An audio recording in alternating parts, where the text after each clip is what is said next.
প্রিয় দর্শক, এখন বর্তমানে চেয়ারে খাওয়ার সংখ্যা বেশি, তবে আমি একটা দৃশ্য দেখলাম, সেটা হচ্ছে মাটিতে খাওয়ার।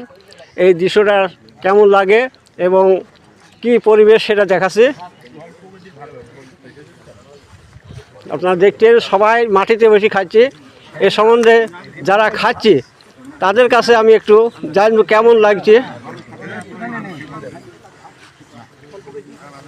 এখানে আমাদের চেয়ারম্যান সাহেব আছে, তার কাছে জানবো আপনার মাটিতে খেতে কেমন ভালো লাগছে। আমি মাটির মানুষ, ছোট্টবেলায় আমি আছে দৈনিক যে আছে মাঠে লেবার দিত, তাদের সাথে তামাকের জনের সাথে, ধান কাটার জনের সাথে, তারপরে তামাক পাতা ভাঙা যে লেবার থাকতো তাদের সাথে আমি অনেক দিন মাঠে বসে ভাত খেয়েছি। এবং এই যে যতটুকু তৃপ্তি, বাড়িতে যে খাবার যে স্বাদ পাওয়া যায় মাঠে, সেই খাবারের দ্বিগুণ স্বাদ পাওয়া যায় অবশ্যই অবশ্যই মাটির সাথে। আর এই মাঠের ওয়েদারের সাথে খাবারের একটা আলাদা সম্পর্ক আছে এবং সেটা খুবই না খেলে সেটা আমার মনে হয় বাড়িতে যত খাবেন, তাছাড়া এই যে মাঠে ঘাটে খালি আমার মনে হয় একটু বেশিই খাওয়া যায়, খাওয়াও বেশি খাওয়া যায়, খাবারের স্বাদও বেশি খাওয়া যায় এবং মনটাও ভরে যায়। ধন্যবাদ। এখানে আরও অনেকেই আছে, আরও অনেকের কাছে আমি জানবো।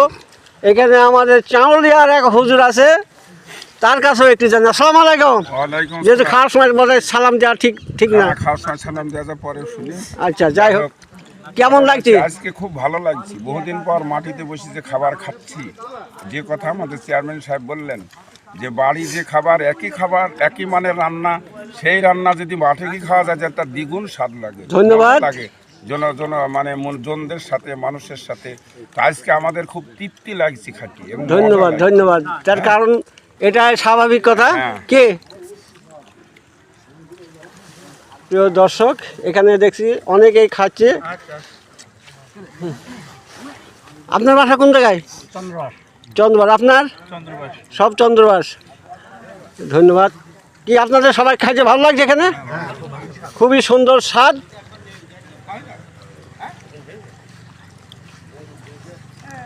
কি মাস্টার, খাইতে কেমন লাগছে? খুব সুস্বাদু। খুব সেই স্বাদ, একেবারে সেই স্বাদ, তাই না?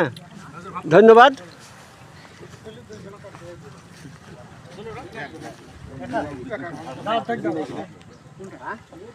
ধোয়া নাই।